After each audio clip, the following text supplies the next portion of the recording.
I think most of you know by now, but I work in a K to 8, actually it's a pre-K through 8th grade, one school district building, which means that we are 550 kids. And then once the kids get to high school, we send them off to different public high schools in the area as well as private schools. So we're very unique in that sense that we are run by the town, but we're only 550 kids. And so when I started this endeavor, I envisioned, I thought I would get about 40 kids maybe interested in this program. And it turned out to have about over 100 kids sign up within the first couple of days. So parents were emailing, faxing in permission slips, emailing the superintendent, making sure their child got enrolled.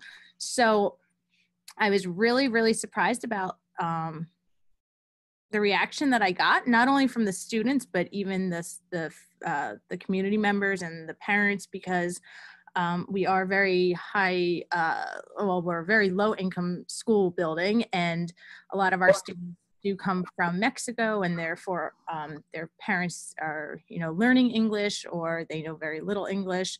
So some don't speak English at all. So I was really surprised when I had that big of a turnout in this diverse community.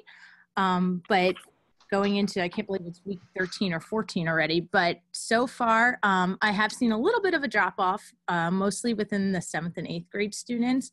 And a lot of kids are just telling me that they're too busy. They're studying for their high school exams because we send them out, because we send them to different high schools in New Jersey or in my area. A lot of them take admittance tests to some of the private schools, or we call them academies. So like a school just for technology or just for communications or health science. So the 8th graders are kind of prepping as if it was seniors getting ready to go off to college. And they're also the ones that are involved in sports and academic programs. So this week, or I should say on average though, I still have approximately like 60 to 75 kids come into the program. I have it Mondays and Thursdays from 3 to 4, and then Tuesday mornings from 7:30 to 8 a.m. We're over 50%, about 52% or so are girls, and they're actually the ones that are sticking with it more so than the boys, which I think is pretty cool.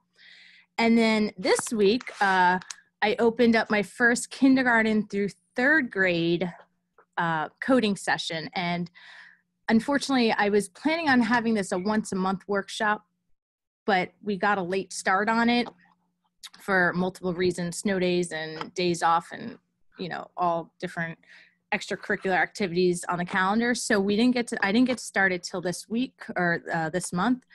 And once again, I was shocked by the numbers. About 63 kids signed up, 64. And so what I'm doing now is I did a kindergarten through 3rd grade workshop last week, 2 in March. So I did about 20 kids per session. And then in April, May, June, I'll do a 2nd round for each one of those groups. And that was actually my favorite activity so far. I had them work into stations, and then I took the older kids that have been in my coding workshops after school. They were their mentors. And so they were either assigned to be a group leader, where they were in charge of getting them from station to station, or they were the station leader, where they were actually the ones teaching the mini lesson and then doing the activity. So I set up 6 stations, 5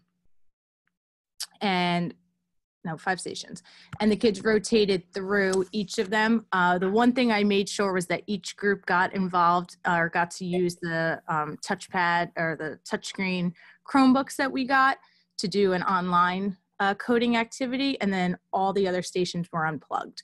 So they got to go to 4 stations total, and the feedback from that was amazing. Parents were thanking me all, my inbox.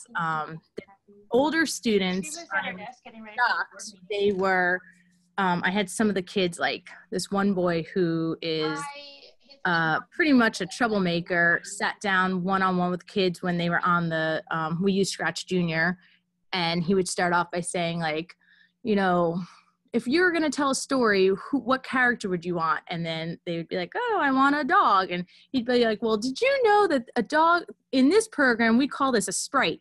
And he took it through, you know, and these kids are first grade, second grade, and he's teaching them what a sprite is. And then he's like, all right, well, now that we have our sprite, what setting do you want your dog to be in? And then he would teach them how to insert a background. And then he goes, well, he's like, this is kind of boring. What, you know, let's make our dog move. And so I actually went up to him the next day and thanked him and said, like, I think he has a little calling in teaching beginning programming to the young kids, because he was phenomenal. And he is one of my higher achiever students in the 4th through 8th grade program. So he is very talented in coding to begin with, but seeing him interact with the first and second graders was unbelievable. And then even multiple kids came up to me afterwards, the older students, and said that this is one of the most fun things they've done in their entire career at school. Like, they keep asking, when's the next kindergarten workshop? When's this? So that's pretty awesome, because I think in the future, the buzz was that the K-3 workshop was a lot of fun, and now more kids want to be involved in that, which means I can hopefully open up more sessions as we move forward.